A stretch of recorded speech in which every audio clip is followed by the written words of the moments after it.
When we think of the internet, all this comes to mind.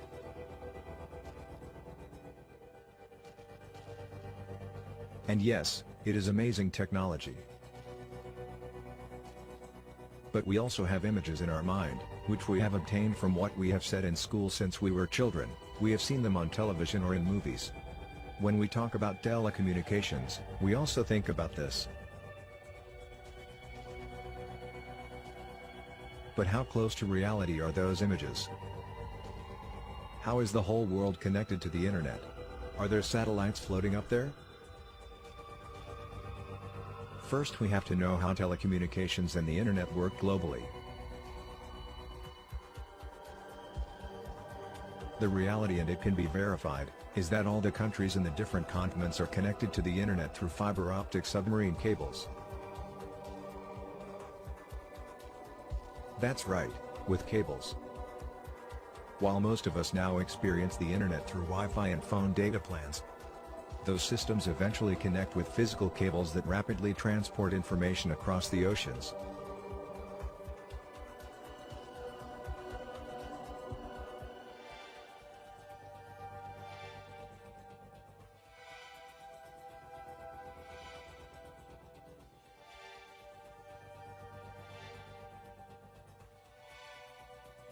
But let's go back a bit. Countries began to connect with cables from the 19th century. The first transatlantic cable was completed in 1858 to connect the United States and Great Britain. Queen Victoria commemorated the occasion with a message to President James Buchanan, which took 16 hours to air. It was a revolutionary event that communication beyond the ocean it became possible, although the communication system was at that time the telegraph.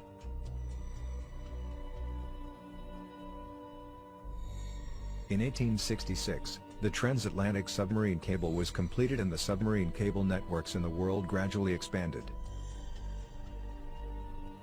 In the following years, more cables were laid that connected more countries and continents to each other. In 1876, the telephone was invented and dramatically expanded as a method of communication. In 1891, the world's first submarine telephone cable was built in the English Channel.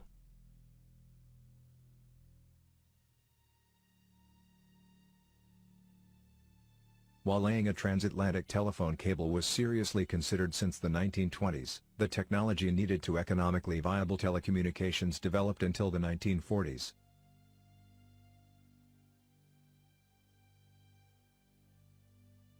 In 1956, the first transoceanic cable, TAT-1, was laid. This could only carry 36 calls at a time, but it also contained a direct line from Moscow to Washington, D.C. At the beginning of the 60s, they already had the idea of being able to connect computers to each other. In 1964, the first trans-Pacific submarine cable was built, and after that, many other trans-Pacific undersea cables were continuously built.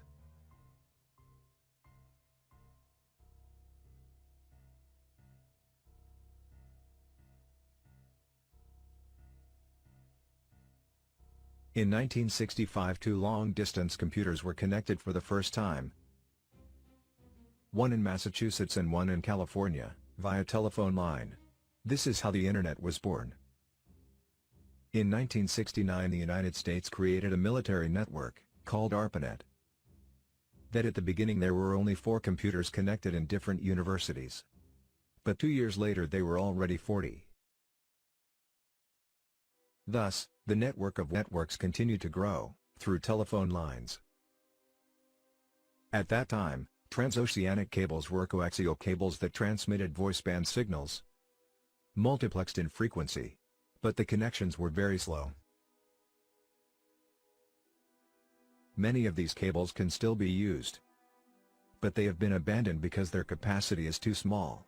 Some have been used as instruments to measure seismic waves and other geomagnetic events. In the 1980s, an optical submarine cable was invented. Telecommunications with high quality and capacity became possible. The first transatlantic telephone cable to use fiber optics was the TAT-8. which became operational in 1988. It could carry 36,000 calls at a time. During the course of the 1990s, many more cables were laid. Until today, with hundreds of cables, reflecting the increase in internet use around the world. Today, the main method for international telecommunications. It is with the use of submarine cables. Modern cables use fiber optic technology to carry digital data. They include telephone, internet and private data traffic.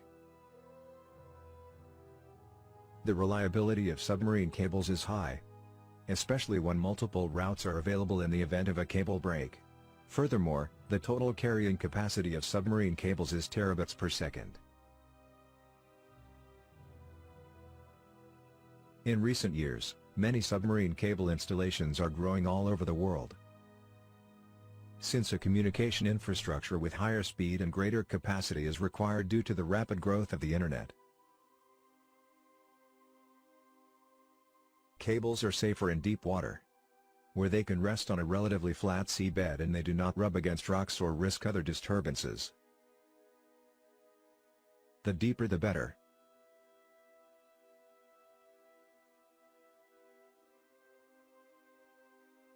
Closer to shore, cables are buried under the seabed for your protection, which explains why no cables are seen on the beach.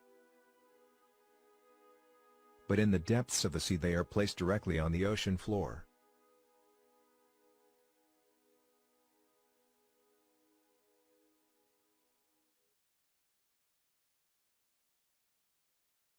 This is an example of a transatlantic cable route seabed profile. There are thousands of kilometers between one coast and the other, and as can be seen, the level is always flat. Of course with its respective relief, but no curvature is taken into account.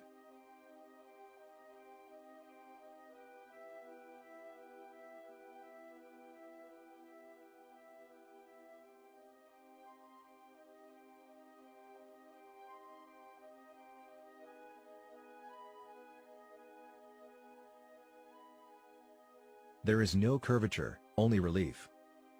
Water always maintains its level between continental masses. That is why they talk about sea level. As seen in this illustration, in 13,000 kilometers away, the ocean maintains its same level.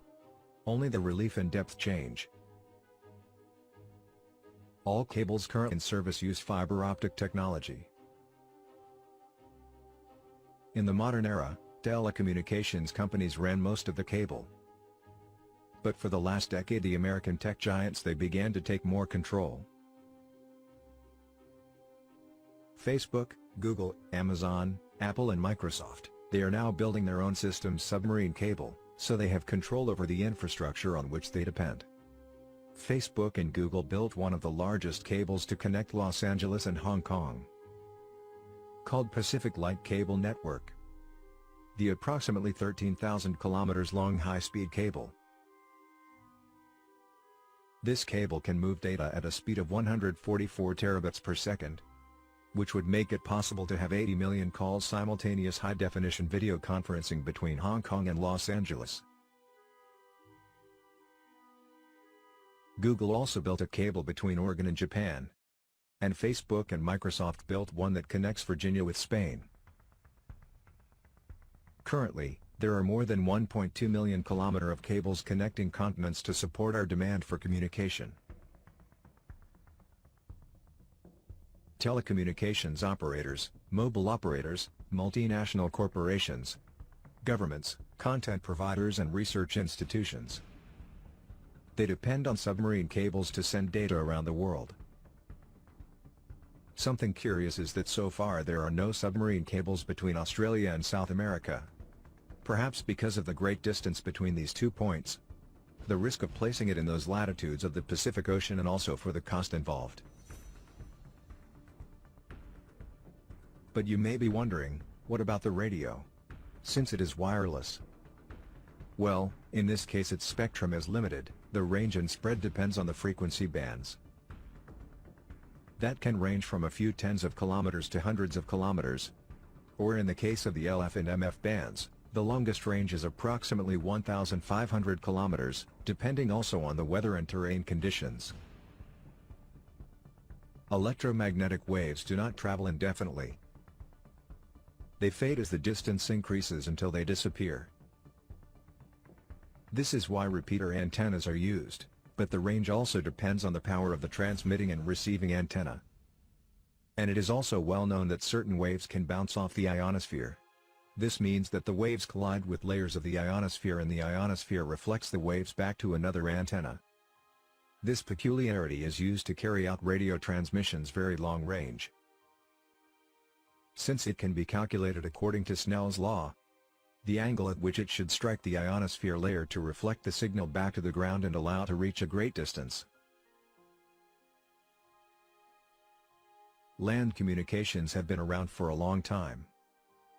LORAN long-range navigation. It was developed during the Second World War, with a range of up to 2,400 kilometers, using towers at different points and islands, to provide coverage for navigation. The signal bounces off the ionosphere and reaches the next tower. Since then, incremental improvements have been made to this technology in power, range, and efficiency. Tropospheric scattering is also used. Radio waves are reflected by this layer of the atmosphere, which is the lowest portion and makes communication possible between antennas at greater distances. That is why we also see parabolic antennas oriented in a specific direction to receive the signal. This is how the so-called satellite TV also works, since they are electromagnetic waves. Remember that radio waves are a type of electromagnetic radiation, best known for its use in communication technologies such as television, mobile phones and of course the radio. So this is how streaming works on all these services that we use daily. Not with satellites in space. Television or radio services that have the word satellite. Perhaps more for an image and marketing issue, for wanting to highlight its technological part. But they work the same, with transmitting antennas, receivers and decoders. As we have already seen, today, more than 99% of international communications are carried out through fiber optic cables. The remaining 1% are transmitted by antennas, parabolic reflectors, airplanes, solar drones, towers and satellites on high-altitude balloons. Up to here and knowing this, the idea of satellites floating in space is discarded. But then do they exist? Well, those only exist in images, animations and science fiction. There is not a single real image or video of a satellite on the internet. If you search, all the images that appear are animations or compositions created by computer. Why don't mobile phones work in desolate areas like mountains, jungle, some rural areas or far from the coast? That's because cell phones rely on towers and towers triangulate their position. We already know that the range also depends on the quality and power of the receiving equipment. If it were for satellites in space, then there would be a signal anywhere on Earth and it would not be lost. The origins of satellites come from the mind of the famous science fiction writer Arthur C. Clarke. He wrote Arthur C. Clarke's 1945 proposal for geostationary satellite communications.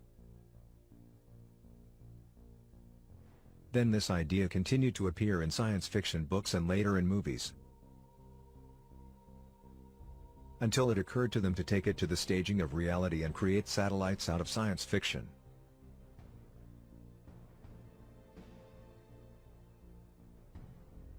In 1968, Stanley Kubrick made a movie of 2001: A Space Odyssey.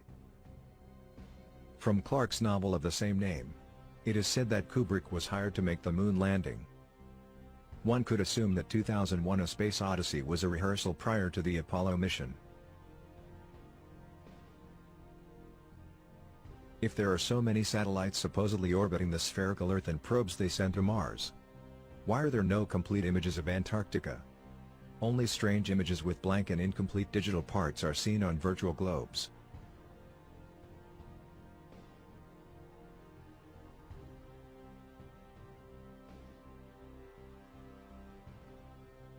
How do satellites survive over 2,200 degrees Celsius in space? Satellites are supposedly located primarily in the thermosphere where temperatures can rise to those degrees. There are only 7 elements in the periodic table that could withstand this heat, and none have been used for satellites. If we look for some examples of companies that are involved in the satellite business, we can see that the majority shareholders behind these companies are the Rothschilds. And when researching other major US medias, we will realize that it is also the same or powerful elite groups that are behind and control this. But as I already mentioned, yes, there are some types of unmanned aerial platforms capable of staying in the sky for months, acting as satellites. But they work on airplanes or solar drones, which can be in the air, for example at an altitude of 21 kilometers, circling over the same place, for a month, or the satellites in stratospheric balloons that may be flying for several months at a higher altitude, between 20 and 30 kilometers, since they do not need energy to stay in the air, depending on the type. They may need power for their motors, if they want to stay in a precise position and not drift due to winds. Even without motors, they can try to remain nearly stationary, changing their altitude to catch the winds that propel them in the right direction.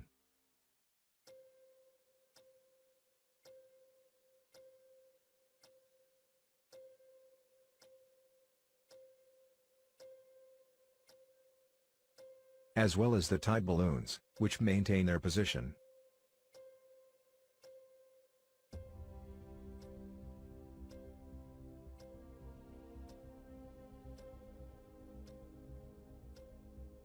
Solar-powered untethered balloons are the most useful design.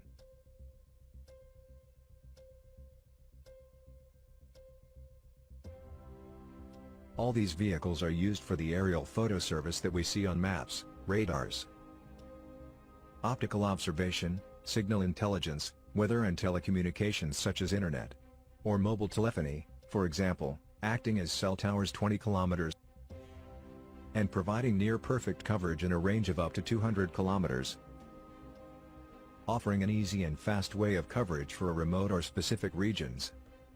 Also in military networks, surveillance, among other applications. There are at least 18 different platforms that can be used independently or in groups to provide all these services. And they can certainly be misperceived as satellites by the public. That we have always mistakenly thought that they are floating in space, but they are not. So we could say yes, if there are devices flying in the sky that are part of it.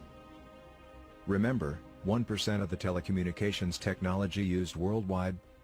The other 99% is through submarine cables. There is no point in continually risking launching satellites into space if they already exist. More profitable, reliable and easy to maintain ground systems, which is true. But they say there are more than 2,600 satellites supposedly orbiting in operation. And in total, with those that no longer operate but are still floating, they are about 4,900 objects, and they say they will continue to launch even more. But in addition, there are up to 370,000 pieces of space debris flying at speeds of up to 35,000 kilometers. After seeing and understanding how telecommunications really work, we can realize and have a clear idea of what is happening in this world. And one of the most important aspects to understand it is looking at the cost of a satellite. Of those who supposedly launch into space, ranging from US $50 million to US $450 million, plus another $1 million for launch cost, plus another $1 million a month for monitoring it, etc. That is, a round business. Where will all that money go?